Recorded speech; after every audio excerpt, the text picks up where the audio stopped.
¿Somos todos iguales frente a la COVID-19? Ante el virus no solo son más vulnerables las personas mayores o aquellas con ciertas afecciones previas, también los más débiles económicamente sufren más sus consecuencias. Muchos países saldrán de la pandemia más pobres, con más desempleo y más desiguales. Hola y bienvenidos a una nueva edición sobre la COVID-19. Los acompaña Irene Carrillo. El difícil equilibrio entre relanzar la economía, por un lado, y frenar la pandemia adquiere un especial dramatismo en países con mucha pobreza y desigualdades sociales. Por ejemplo, en Sudáfrica. El confinamiento ha causado un fuerte empobrecimiento de la población. Allí, en algunos lugares, los jefes de las bandas criminales están suministrando alimentos a los más pobres. Un sistema que también hemos visto en México, donde el cártel de Sinaloa ha salido a repartir comida. Pues así funciona en Ciudad del Cabo. Muchas organizaciones de caridad en la ciudad de Cabo suministran comida a los hambrientos. Lo particular de esta es que la dirige un antiguo líder de una banda criminal. Leon Meya era el cabecilla de los Mongrels, una de las bandas más temidas en la ciudad. Ahora sé que la mayoría de la gente no tiene dinero para alimentar a sus hijos. Por eso lo hago. El eslogan en su camiseta, cuando más fuerte caigas, más fuerte te levantarás, podría describir la vida de Meya. Pasó entre rejas 18 años por delitos que incluían una condena por asesinato. Cape Flats es una zona marcada por el crimen y el tráfico de drogas. En la ciudad del Cabo se registran 8 homicidios por día. Pero con el confinamiento la violencia ha retrocedido, nos dice este pastor que desde hace 20 años trata de mediar entre las pandillas.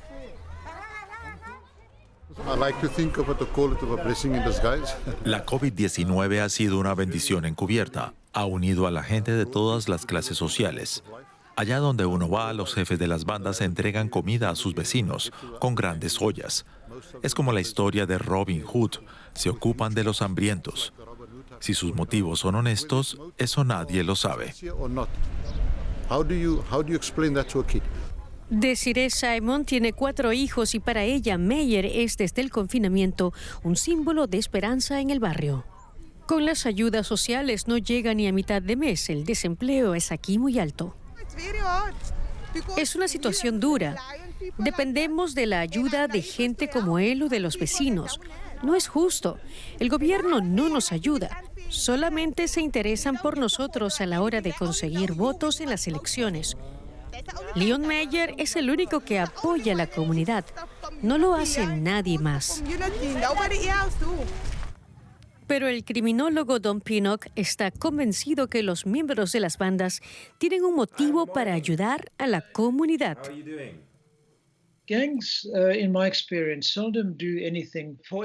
Sé que las pandillas no ayudan a nadie. Persiguen solamente sus intereses, cómo pueden beneficiarse. Por lo que me pregunto, ¿qué es lo que sacan de repartir alimentos? Quizás quieran mejorar su imagen en la comunidad.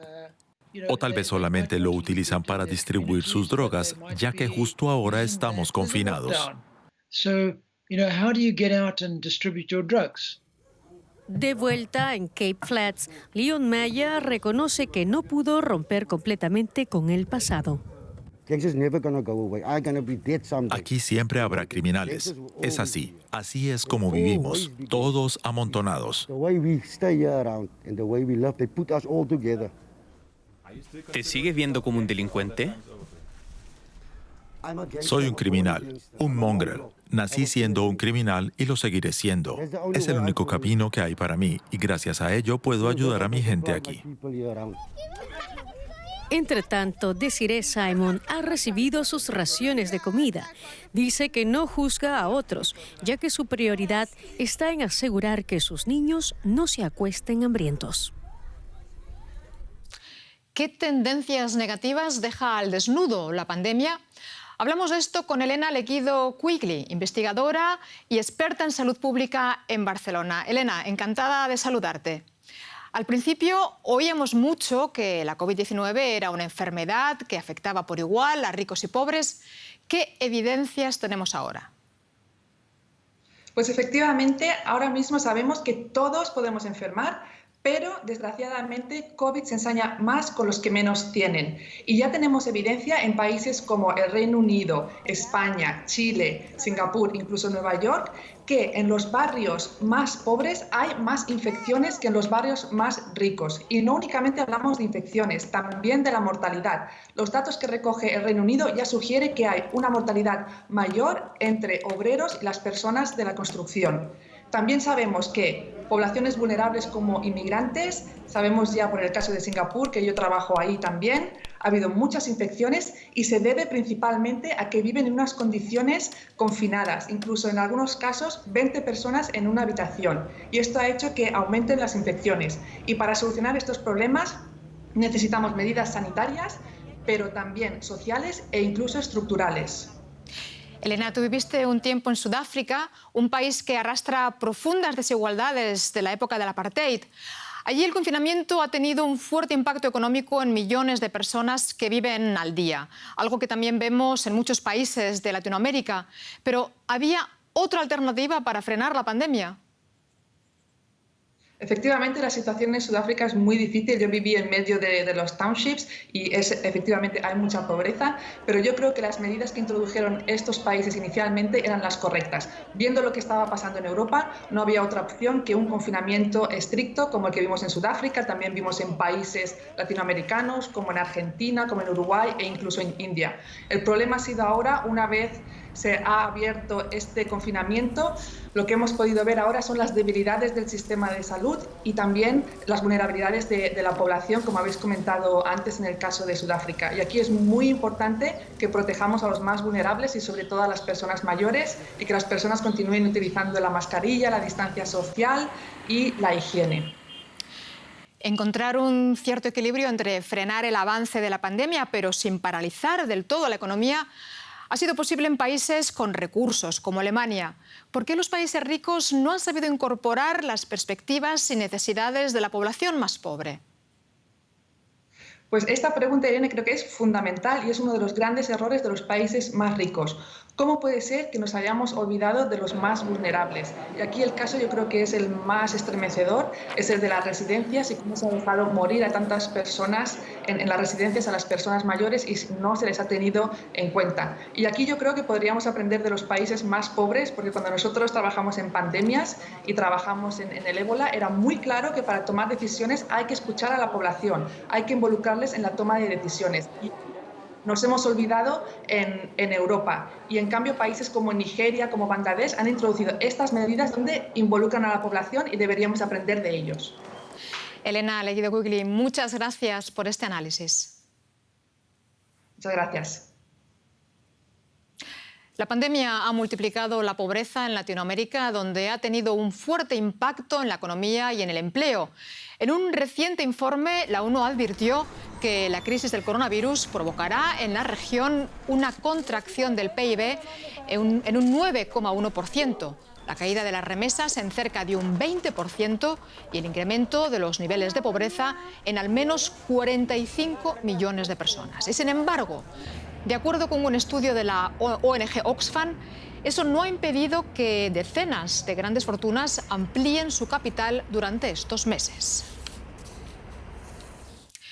Y para los niños de la calle en la India, la vida era ya muy dura antes de la pandemia del coronavirus y ahora lo es aún más. El país tiene grandes dificultades para controlar la propagación de la COVID-19. Más de 1 millón de indios se han infectado y el confinamiento afecta con más dureza a quienes ya vivían marginados. Veamos. Rustom tiene 15 años y de vez en cuando le gusta ver televisión en esta habitación sombría. Es su hogar y el de 50 personas más. Este edificio, como muchos otros, es un refugio para familias como la suya, sin hogar. Así se les dio a muchas de estas familias un espacio para vivir tras el confinamiento nacional para contener la propagación del coronavirus, pero sigue habiendo muchas personas sin hogar. Rustom es uno de los 70.000 niños y jóvenes que viven en la calle en Nueva Delhi, la capital india. Muchos de ellos se marcharon de casa o fueron abandonados. Algunos logran ir a la escuela, pero para la mayoría de ellos el acceso a una educación es simplemente un sueño lejano. El padre de Rustom está enfermo. Como hermano mayor, esta situación lo obliga a mantener a la familia.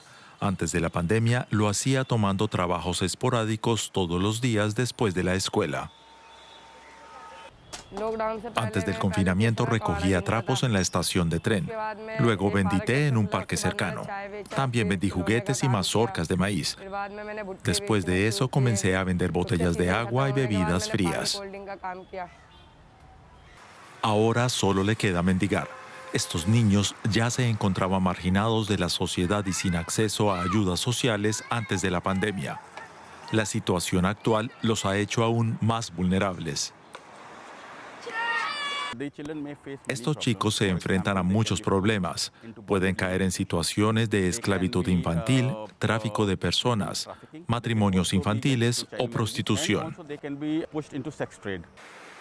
Payal tiene mucho en común con Rustom. Tiene 15 años y también recogía trapos de una estación de tren cercana para mantener a su familia. Para las muchachas de familias sin hogar, la oportunidad de tener una educación es aún más remota, sobre todo si tienen que asumir las tareas domésticas. Payal dejó la escuela cuando su hermano murió. Ahora pasa la mayor parte del tiempo cuidando a sus hermanos menores, preparando comida y ayudando a su madre con las tareas cotidianas. Aunque participó en un programa abierto de aprendizaje, no tiene acceso regular a libros y bolígrafos. A veces tiene que salir a pedir dinero.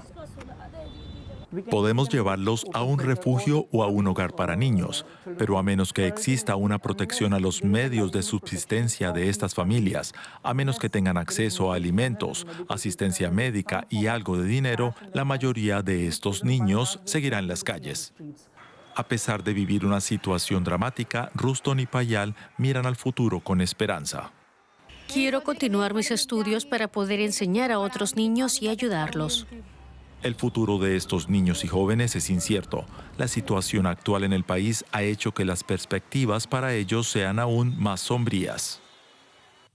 Y esto es todo. Gracias por su confianza. Hasta pronto.